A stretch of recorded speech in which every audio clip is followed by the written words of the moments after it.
the band Limp Bizkit, Fred Durst quickly established himself as one of rock's most notorious bad boys. He's out at all the clubs, he's got all the tattoos, the fancy cars, and he's a chick magnet. He is a guy that is a rock star, that has a lot of fame, that has a lot of power. This is a powerful guy in this town. But Fred's roots are strictly small town. He grew up in North Carolina, then moved to Tennessee, where 19-year-old Durst joined the Navy and fell in love. We both were in the service and went to Millington, Tennessee to a Navy school. And we got to know each other and then eventually started dating. He was good looking. He was very considerate. By 1990, the couple was married with a baby daughter. They also had big problems. Fred and I separated after Adriana was born. We were just immature. You know, we were both jealous. I don't think we were ready to be man and wife. In fact, that same year, Fred accused his wife of cheating. Fred eventually went after his bride's alleged lover and was arrested for assault. The charges were later dismissed. What was said about him fighting a person that I was allegedly dating, that is not true. You really can't believe everything that you hear. Fred and Rachel eventually went their separate ways, and after a medical discharge from the Navy, Fred held down odd jobs while pursuing his big break. He was able to give one of his music tapes to a member of Korn, and they managed to help him secure a record deal. Just like that, Limp Bizkit was on the rise.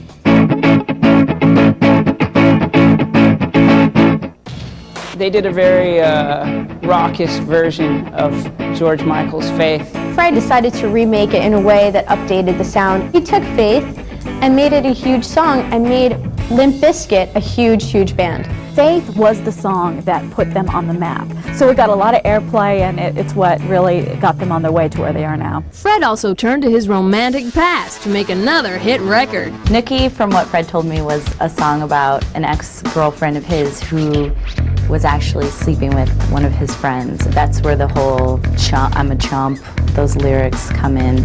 I think Nookie is kind of like the ultimate revenge track. I mean, I think it's a song that he wrote after he'd been badly wronged. It's a pretty violent get-back song.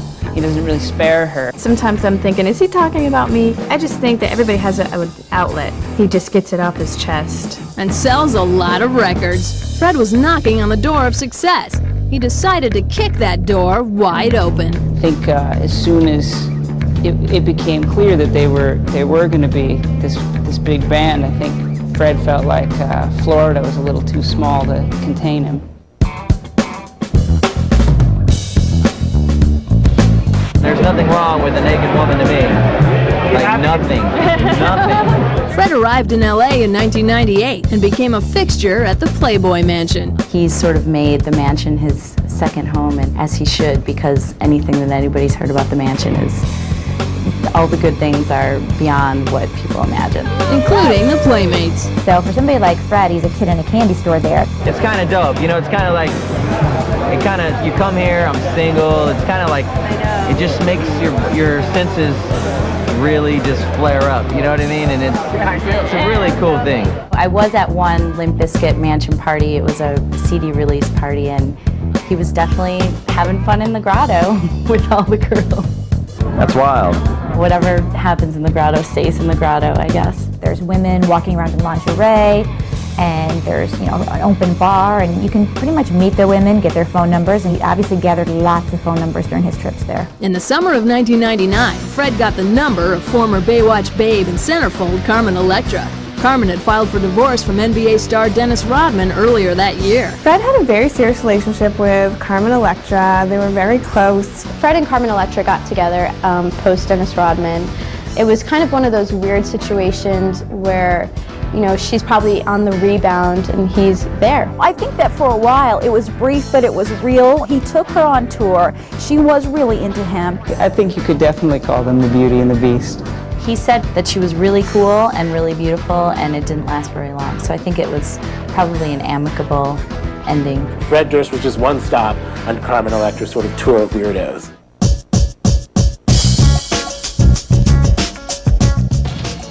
According to Fred, he claims he barely saw Carmen. You know, they slept together, they had a few dates. He says she was still seeing Dennis Rodman, and he was terrified of Dennis Rodman coming after him. So he didn't stay with Carmen because Dennis is so much bigger. Sounds like the perfect love triangle. Up next, Fred plays dirty with a sexy pop princess. My attraction to Christina. Nothing else would make me do that. And later, Fred threatens to tarnish the crown of another sexy pop diva. He goes onto the Howard Stern show and tells in graphic detail their love life.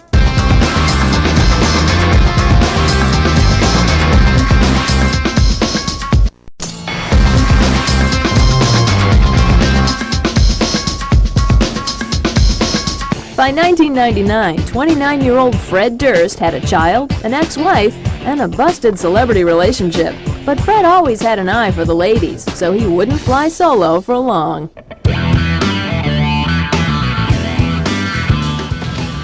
Between trips to the Playboy Mansion, Fred found time to fall in love with a fresh-faced beauty named Jennifer Thayer. They got pregnant, and they now have a son named Dallas, who Fred is very involved with.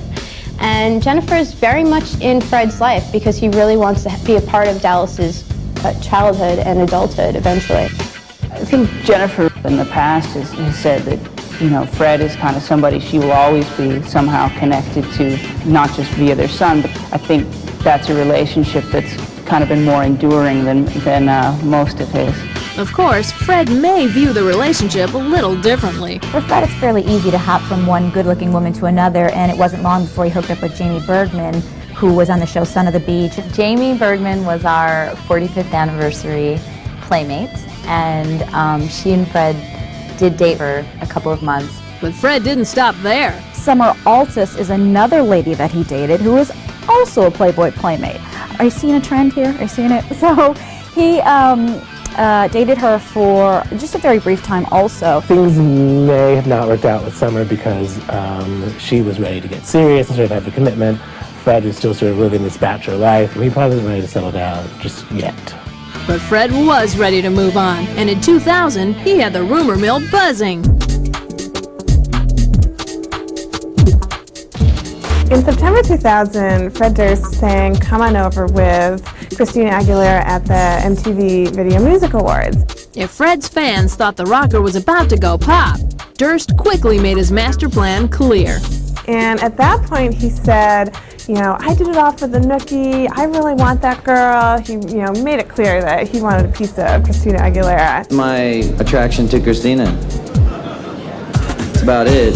It's definitely, nothing else would make me do that. Of course, rumors immediately start flying that they're dating. And we do see them around town a little bit together. But Christina gets freaked out about this, and she says something to the effect of, he called me so many times, I had to stop answering my telephone. Of course, there's also Fred's version of the story. Fred Durst tends to say who he has a crush on in public way before anything happens. You know, he tends to go on MTV and just be like, I have a crush on insert name here. He seems like pathologically unable to, you know, to keep the fact that he's dating someone cool a secret. I think that's what happened with Christina Aguilera. He likes to claim he did it all for the nookie, but she says there was no nookie, he didn't get anything. Oh well, if at first you don't succeed. Rumors started going around that Fred Durst and Alyssa Milano actually hooked up. Alyssa Milano tends to like musicians. She was actually married to St. John Tate from Remy Zero. About the same time that Alyssa Milano is hanging out with Justin Timberlake, she develops this fascination with Fred Durst. After Alyssa and Justin split, Milano started seeing a lot more of Fred. I've actually seen Fred out with Alyssa, seeing them at the lounge and seeing them talking, and even now I still will run into them talking or hanging out. Maybe they had a fling, but I don't see any romance that would be ever long-term coming out of that. If Alyssa and Durst did date, the romance didn't last long. Up next, Fred opens his mouth when a blonde bombshell gives the singer an ultimatum. You better chill, dude, or I'm gonna get my people after you. And later, Fred tries to put an American beauty under his spell. He's calling her and saying, it's Fred Durst, I want to ravish you, I'm going to make you a star, baby.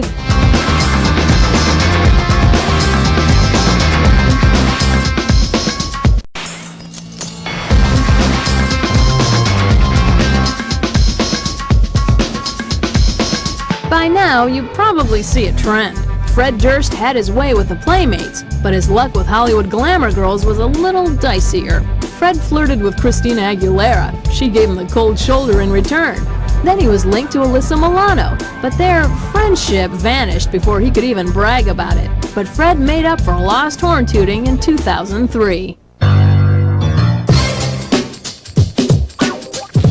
Fred's fling with Britney Spears is really what put him on the map. There wouldn't be a love chain on Fred Durst without Britney Spears. The whole Britney and Fred debacle started when she asked him to help her out on her new album, and he came into the studio and they started working together. Fred having these public declarations about who he has a crush on. Here he is saying, you know, on his website, I have a crush on Britney Spears. But Britney is hesitant to say that they actually are anything other than friends. And that kind of pisses him off.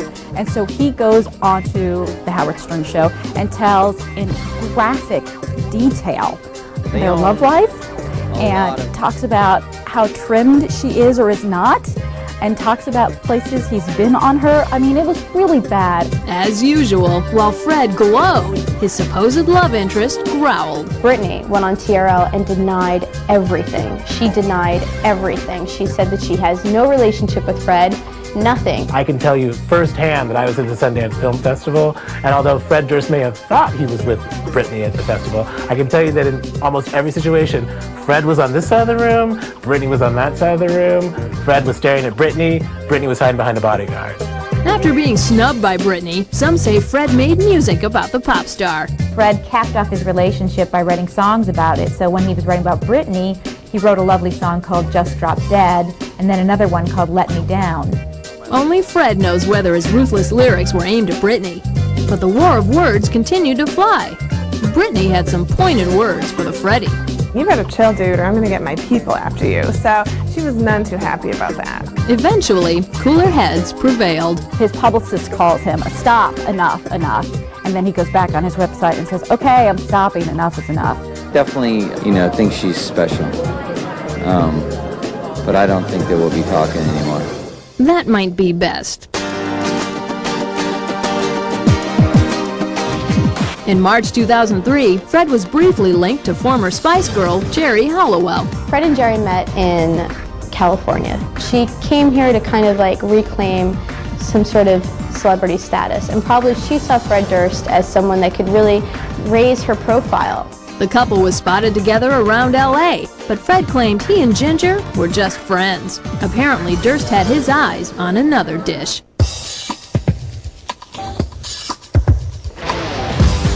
With Ginger in the rearview mirror, Fred declared his love for a new woman.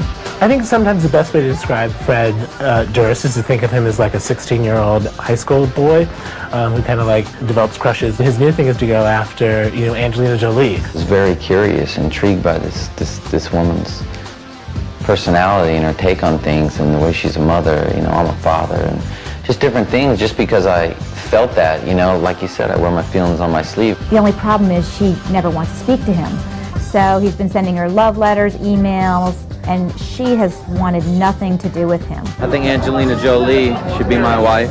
One thing about Fred, he has a short attention span. Fred next became fascinated with a 19-year-old rock rebel. Fred did talk about Avril Lavigne. He announced how she's got a hot little body on her, and he said a few comments about her which are really inappropriate. She's a little young for him, but he's publicly said that he'd like to do dirty, nasty things with her.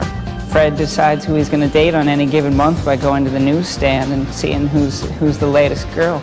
I'm not trying to push myself on anybody, but what people should understand is there's layers to every human being. Coming up, Fred performs mouth-to-mouth on an Oscar winner. And they have to kiss for 45 seconds. Plus, Fred holds hands with the new beauty. It shocks everyone because the two just don't seem like they're fit for each other.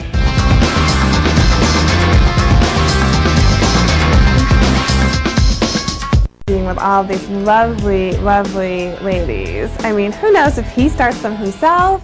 If we use Fred's math, he was married to Rachel Durst in 1989, they parted ways the following year, and divorced in 1996. In 1999, he dated playmate and actress Carmen Electra for a few short months. Then Fred had a baby with Jennifer Thayer. In 2000, he dated Centerfold's Jamie Bergman and Summer Altus. And in 2003, Fred was seen around town with actress Alyssa Milano. And let's not forget those rumored romances with Christina Aguilera, Jerry Halliwell, and Britney Spears. If you think those love affairs were more like fantasies, Fred still had one more up his sleeve.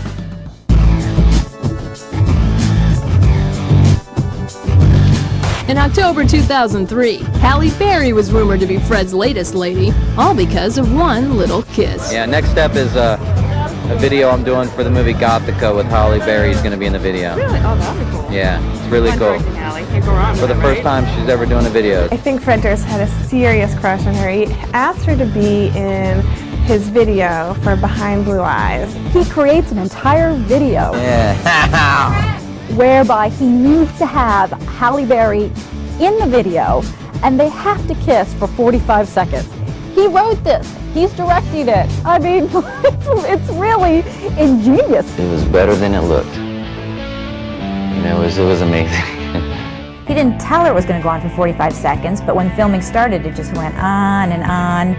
And Fred even commented later that people would be able to see their love shine through on the screen. I think he did his most to make sure that one of the key scenes in the music video was for him and Halle Berry to make out. Halle Berry is doing Fred Durst a favor by appearing in the video for a song that's going to be on the soundtrack of her movie. Halle Berry is a professional actress. She kisses a lot of people. Halle Berry could make kissing me believable.